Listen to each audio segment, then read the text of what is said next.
Russian President Vladimir Putin has announced a, quote, military operation in eastern Ukraine. Russia has invaded Ukraine. The attack began early this morning. Ukraine is in a fight for survival. Russian troops closing in on the nation's capital. As Russia launched a full-scale invasion on multiple fronts in the early hours of this morning. Russian troops are moving in on the capital, closing in on Kyiv, saying they could storm the capital tonight.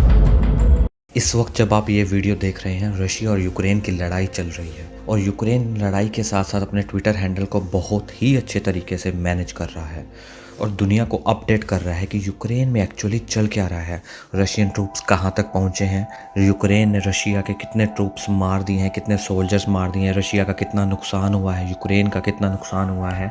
ये सब चीज़ें Ukraine अपने Twitter handle, अपने social media account, verified account से सबको update कर रहा है। व्लादिमीर ज़ेलेंस्की जो कि यूक्रेन के करंट प्रेसिडेंट हैं, उन्होंने ये बोला है कि उनकी कंट्री इस वक्त अकेले रशिया के साथ लड़ रही है। ये देखिए उनकी video.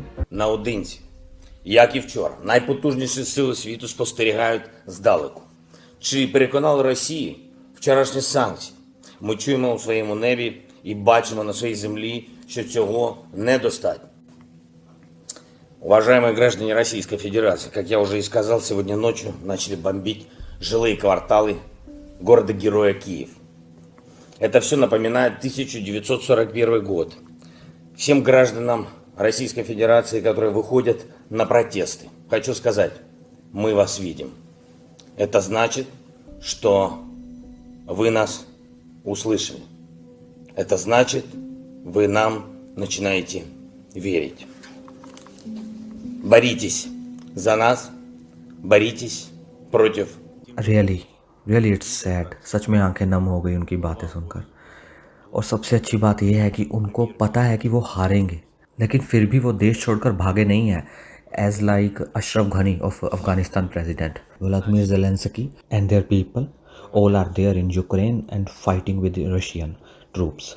He is keep on saying that we will fight, और उनके लोग और वो ऐसा कर भी रहे हैं। बेशक उनके पास उतनी बड़ी आर्मी नहीं है, उनके पास उतने डिफेंस इक्विपमेंट्स नहीं है, फिर भी they are giving fight to Russia and doesn't afraid. अब अगर देखा जाए तो यूक्रेन की मिलिट्री ग्लोबल पावर इंडेक्स में रैंक है 22 और रशिया की रैंक है 2। बहुत ही ज़्यादा फ़र्क है। ये फ़र्क छोटा नहीं है, लेकिन फिर भी they are fighting because Russia forces them to fight and there people and soldiers are keep on fighting. They know कि वो कहीं स्टैंड नहीं करते हैं रशियन आर्मी के सामने, लेकिन उनके हिसाब से डर के भाग जाना कोई ऑप्शन नहीं है। दैट्स रियली इम्प्रेसिव एंड और हिस्ट्री उनको याद रखेगी। अब सवाल उठता है कि रेस्ट ऑफ द वर्ल्ड क्या कर सकता है और इस वक्त क्या कर रहा है। तो मैं आप लोगों को बता दूं, यूएन पहले की तरह ही मीटिंग कर रहा है और ऑफ कोर्स अब भी उसकी मीटिंग का कोई सोल्यूशन नहीं निकल कर आया। President Putin, stop your troops from attacking the Ukraine. Give peace a chance. Too many people have already died.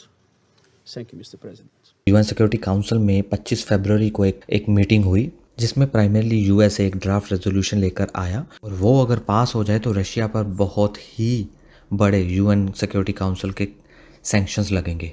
And these sanctions are not like America's और यूके सैंक्शंस। इससे रशिया को बहुत फ़र्क पड़ेगा। और बड़ी बात यह है कि अमेरिका के इतने फोर्स करने के बावजूद इंडिया ने अपनी वोट को एब्सटेन किया उस मीटिंग में। इंडिया की तरह ही चाइना एंड यूएई ने भी अपनी अपनी वोट्स को एब्सटेन किया। एब्सटेन का मतलब अगर आप लोगों को नहीं पता तो मैं आपको बता दूं कि इंडिया ने वोट ना तो हाँ में दी और ना ही ना में दी। अब इस टाइम पे वोट हाँ में नहीं देना मतलब है कि रशिया का साथ देना।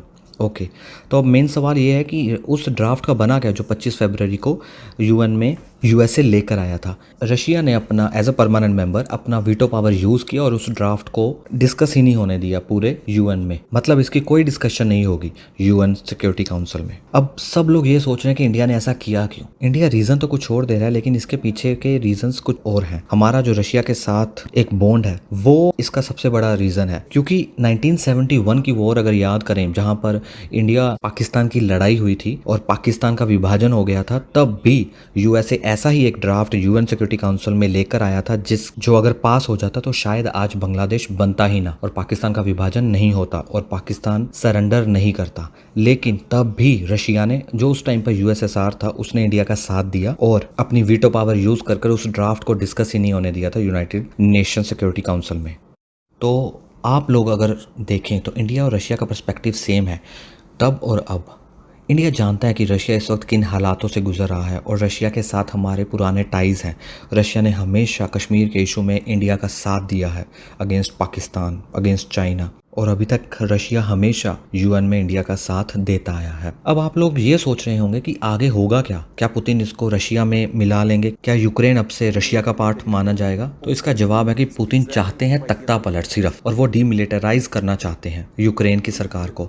मतलब कि उनकी करंट गवर्नमेंट को हटाकर प्रो रशियन गवर्नमेंट या फिर न्यूट्रल गवर्नमेंट जो कि वेस्ट की तरफ ज्यादा लीन नहीं होगी। देखिए, वॉर का कोई भी रीजन हो, वॉर नहीं होनी चाहिए। ये हम लोगों को समझना पड़ेगा या फिर हमारे पॉलिटिशियंस को समझाना पड़ेगा। एट लास्ट वॉर में नुकसान किसी पॉलिटिशियंस का नहीं होता, वहाँ की जनता ही है जो इसको बेयर करती है।